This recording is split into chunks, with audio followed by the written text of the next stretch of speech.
agora, porque na quinta-feira o Cabuloso joga contra o Palestino pela Sul-Americana, jogo às 9h30 da noite. Papo para Giovana Pires, que está na Toca da Raposa. E, ô Giovana, é o seguinte, o Leonardo Jardim, falou que tá querendo dar uma rodada no time. Seria essa uma oportunidade para Gabigol e Dudu voltarem pro time titular? Conta pra gente. Muito boa tarde. Essa é a nossa expectativa, viu, Maurício não, Marcelo.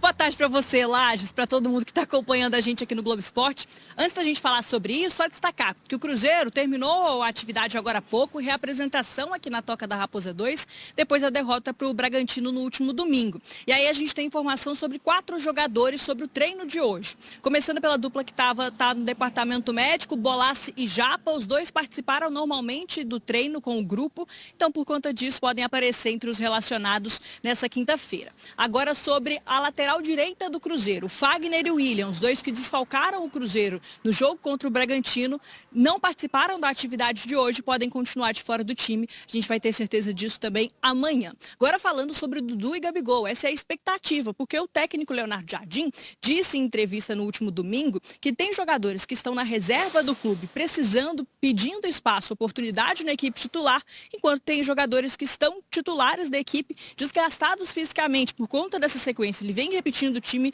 nos últimos 3 jogos. Por conta disso, tem essa expectativa, principalmente da torcida, em relação a Dudu e Gabigol. Os dois, a gente acompanhou nas últimas semanas, começaram as 3 últimas partidas do Cruzeiro no banco de reservas e a expectativa, a tendência é de que para essa próxima quinta-feira possam aparecer no time titular. O Cruzeiro vai enfrentar o Palestino do Chile, viagem amanhã, precisando buscar a primeira vitória nessa competição. Na Sul-Americana é o lanterna do grupo, está precisando realmente subir na tabela para ainda assim sonhar com a classificação. Quem sabe Dudu e Gabigol não ganham essa oportunidade e podem ajudar o time nesse momento. Lages. Todas as informações na ponta da língua de Giovana Pires. Muito boa tarde para você, ótimo trabalho. Vamos falar agora sobre a dança das cadeiras dos técnicos do futebol brasileiro, porque Mano Menezes é o novo técnico do Grêmio. E olha só essa curiosidade, gente. Ele foi anunciado ontem, um dia 21 de abril. E também, no dia 21 de abril, lá de 2005, ele assinou pela primeira vez com o time gaúcho. Ou seja, depois de exatos 20 anos, o Mano volta ao comando do Grêmio. Ainda no papo técnico, o Tite estava bem perto de fechar com o Corinthians, mas sofreu uma crise de ansiedade na noite de ontem e concluiu que não está em condições de voltar a trabalhar no momento. Em nota, o Tite afirmou que conversou com a família e decidiu interromper a carreira por tempo indeterminado para cuidar da saúde mental e física. O Globo Esporte deseja melhoras ao Tite. Gente, nossa Rebeca Andrade veio no Cruzeiro no ataque. A gente fez uma enquete semana passada, né, no nosso chat do YouTube. E assim, grande maioria apostando, querendo o Caio Jorge na titularidade. E ele? E o técnico? O que falam sobre o assunto? E a torcida também? O jogador tem que estar preparado. Todo momento a gente recebe uma oportunidade, então continuei trabalhando com os pés no chão. Sabia que meu momento ia chegar e graças a Deus estou tendo uma sequência. Os gols estão vindo e o time está crescendo.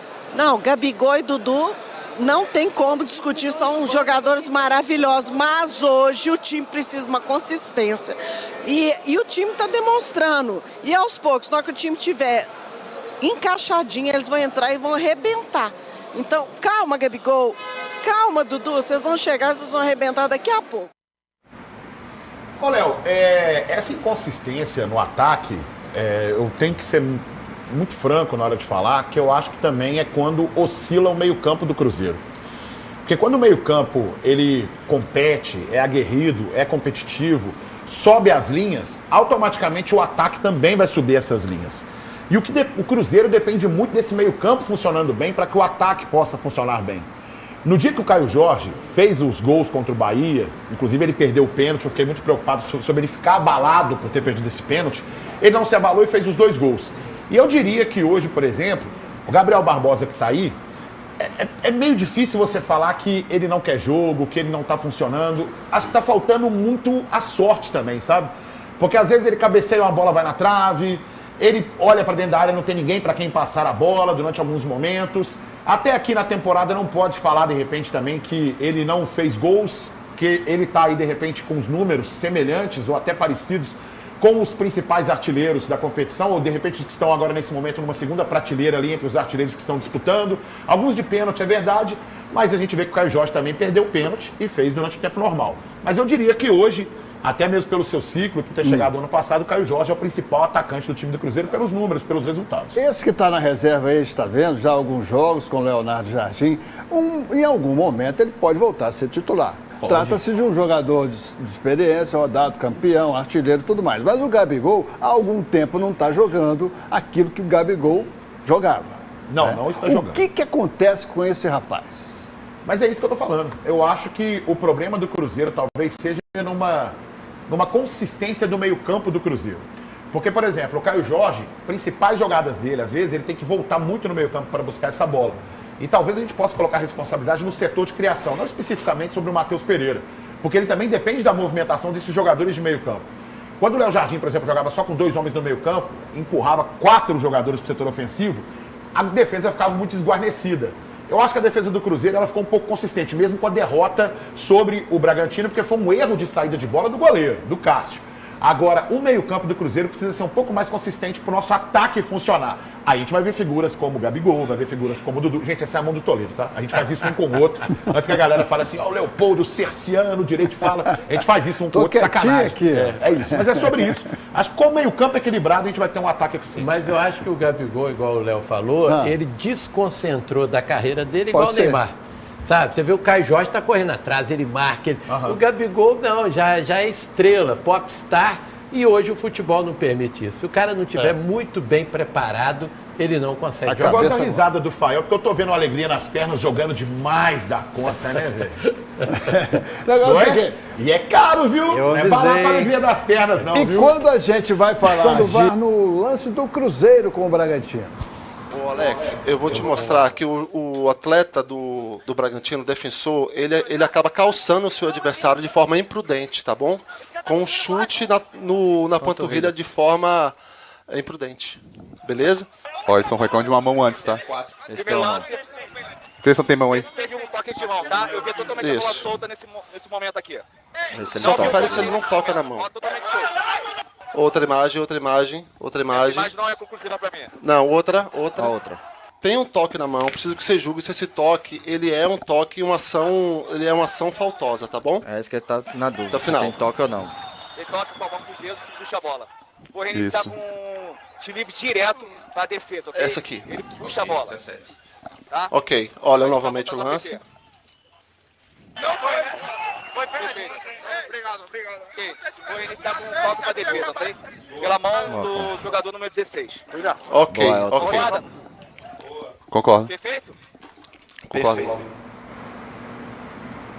E aí, Nadine?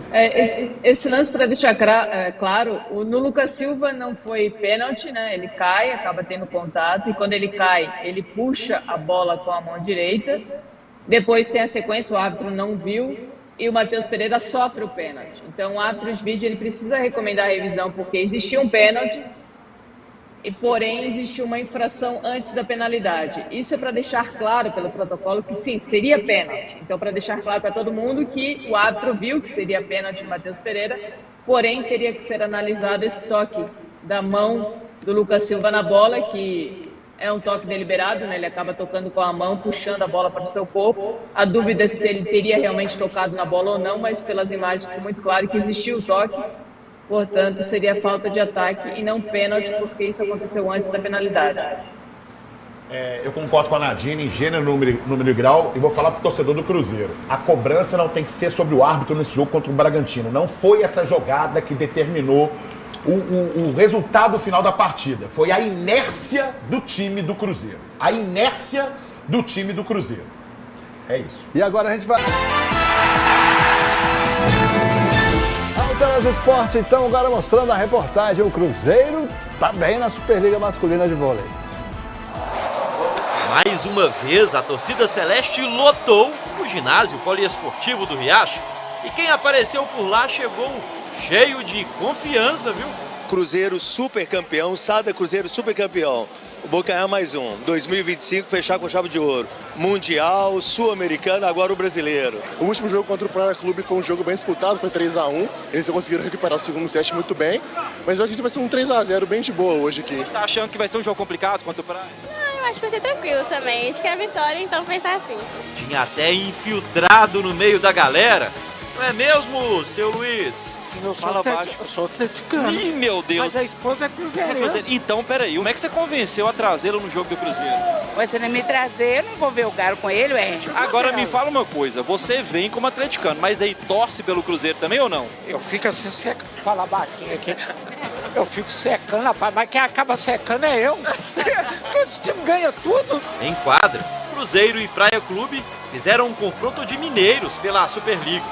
Um duelo de extremos entre o maior campeão do torneio e o estreante na elite do vôlei nacional. Nesse caso aí, a experiência falou mais alto. Vitória do time celeste, primeira partida da semifinal. E sabe, o Cruzeiro tem essa pressão de ter que ganhar em casa e tal. O time deles é um time, como você falou, estreante na Superliga, zero responsabilidade. Então tudo que fizer deu certo, tá tudo bem, deu errado, tá tudo bem também. Então eles vêm solto, né? E a gente sabia disso, a gente sabe da nossa responsa. Com um placar apertado, o Cruzeiro venceu o primeiro set por 25-23. A vantagem no segundo set foi um pouquinho maior, 25-22. Para garantir de vez a vitória, a equipe celeste fez 25-16 na última parcial e venceu 3-0. Feliz com essa vitória, mas sabendo que a gente pode melhorar para a gente não ser surpreendido lá na casa dos Praia. A gente tentou e o time deu uma esmorecida. A paciência, agora é trabalhar, o jogo é uma série de 3 jogos, então a gente tem mais uma oportunidade na nossa casa e fazer isso valer a pena para nós. Os times voltam a se enfrentar no próximo sábado, lá em Uberlândia, casa do Praia Clube. Se vencer de novo, o Cruzeiro está garantido na grande decisão da Superliga. Se o resultado positivo ficar com a equipe do Triângulo Mineiro, o último e decisivo jogo será disputado novamente aqui no ginásio do Riacho, em Contagem. O nosso time tem que aproveitar as oportunidades que a gente cria, né? Porque contra o Santa Cruzeiro, se você não aproveitar a oportunidade, dificilmente você vai ter outra para poder matar o jogo.